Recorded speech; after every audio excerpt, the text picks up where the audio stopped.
E aí, meus queridos? Aqui é o Pedro e hoje estamos aqui para resolver mais questões de Física 1.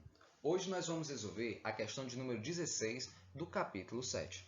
Ela diz o seguinte: a figura 7.27, que eu vou mostrar daqui a pouco a vocês, mostra uma vista superior de três forças horizontais agindo sobre uma caixa que estava inicialmente em repouso e passou a se mover em um piso sem atrito. Ou seja, está aqui a nossa caixa, ela estava em repouso e a partir daí ela começou a se mover em um piso sem atrito.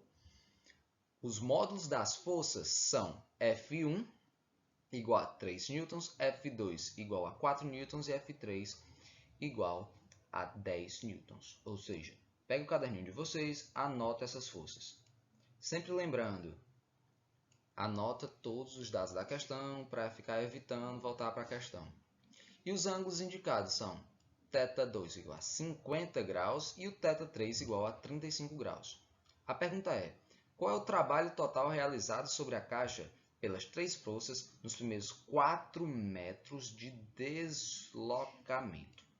Então, a primeira coisa que a gente vai fazer é descobrir a nossa força resultante. Como é que a gente vai fazer o cálculo da força resultante? Força resultante é igual ao somatório das forças em x e das nossas forças em y, certo?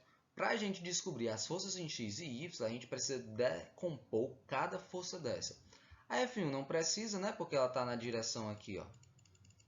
Ela está na direção no sentido negativo do eixo x, né? Lembrando sempre que aqui é a nossa direção de chapéu, a nossa direção J, chapéu. Se tiver para cá, é nosso menos i, certo? E aqui embaixo, nosso menos j. Beleza? E então, gente, a partir daqui, ó, vou colocar até de outra cor. Para decompor, por exemplo, a força F2, nós podemos colocar a força F2 aqui. O que seria? F2 vezes o cosseno do ângulo θ2. Pedro, por que o cosseno do ângulo θ2? Porque ele está colado, o vetor está colado com o ângulo. E aqui, ó, seria o nosso F2 vezes o seno do nosso θ2. Beleza? Essa parte aqui.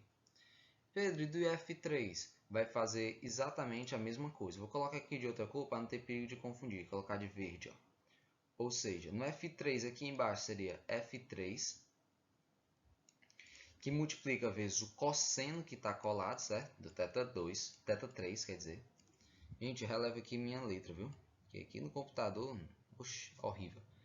E aqui seria o nosso F3 vezes o seno, já que um é cosseno, né? O outro é o seno, de θ3. Pronto. Esse desenho lindo e maravilhoso. A partir daqui vocês conseguem calcular tanto o fx, tudo em x e tudo em y. Ou seja, ó, observe o seguinte, que o fx ele vai ser o f3 cosseno de θ3, tá vendo? Está no sentido positivo, menos o f2 seno de θ2, tá aqui, ó, f2 seno de θ2, ele está lá em cima, certo? Ele está aqui em cima. E menos o f1, né? Que o f1 ele está aqui, ó. Ou seja, calculando fx é só substituir os valores. Tem o valor de f3? Tenho. Tem o valor dos θ? Tenho. Substituindo todos os valores, e vocês vão pegar a calculadora de vocês e vão resolver, vai dar que o fx é igual a 2,13 newtons. Fazer a mesma coisa para o fy, sem mudar nada. Para cima é positivo, temos f3 seno de θ3, ó, e para baixo nós temos aqui, ó, o f2 cosseno de θ2, por isso que ele é negativo. Beleza? Então, a partir daí, substituindo os valores, aqui é matemáticazinha básica, vocês substituem os valores, coloca na calculadora e vocês vão conseguir achar o valor de Fy de 3,16 newtons. A partir daí, vocês conseguem descobrir o valor da nossa força resultante.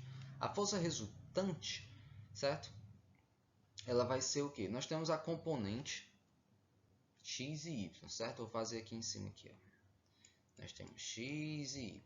Nós temos a nossa força resultante aqui. Ou seja,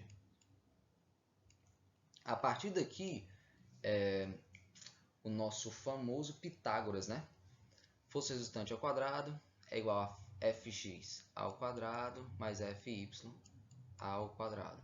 Ou seja, força resultante, aqui tinha um quadrado, né? O quadrado ele passou para esse outro lado, ele já passou como raiz.